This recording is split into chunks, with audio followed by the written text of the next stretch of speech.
करण्याचा आमचा प्रयत्न. हैदराबाद गॅजेटच्या विरोधात तुम्ही कोर्टात जाणार आहात असं करताय? होय 2-4 दिवस जे आहे, आज ही रजा होती, सगळी सुट्ट्या चालल्या होत्या, त्यामुळे वकील साहेब सुद्धा भेटत नव्हते. परंतु जे आहे 1-2 दिवसामध्ये आमचे कार्यकर्ते जे निश्चितपणे काय मुद्दे असतील ते आम्ही कोर्टात गेल्यानंतर कळणार.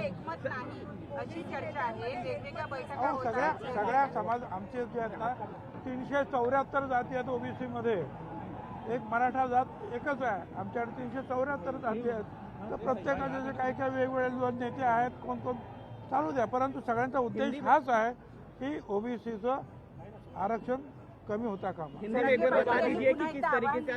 की जोपर्यंत दसऱ्याच्या जवळपास या जो आता GR काढलेला आहे त्याची अंमलबजावणी झाली नाही तुम्ही पुन्हा एकदा आंदोलन करा. पाहिजे ना, सरकार पाहिजे काय. आता आंदोलनात जर करायचं असेल आणि सगळं घ्यायचं असेल तर ओबीसी समाज सुद्धा आंदोलनाला उतरेल ना. आता लहान लहान गावागावामध्ये सुरू आहे, उद्या एकत्रित येऊन सुरू करू.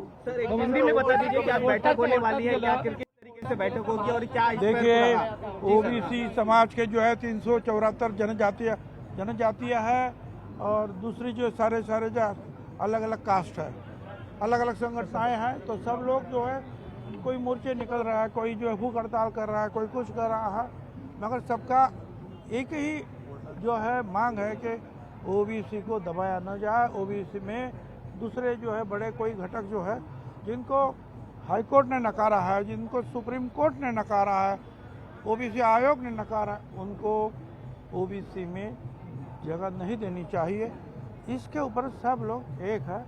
अब अलग अलग ढंग से अपने अपने जो है जगह पर वो काम कर रहे हैं। कोर्टात जाणार आहे महाराष्ट्रात यहाँ कोर्ट में जो हमारे लोग जरूर जाएंगे।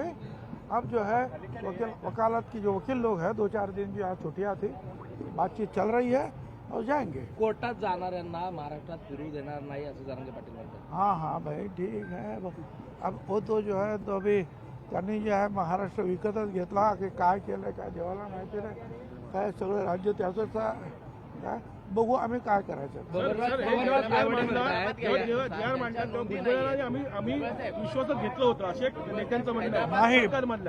हा GR आम्हाला दाखवला नाही.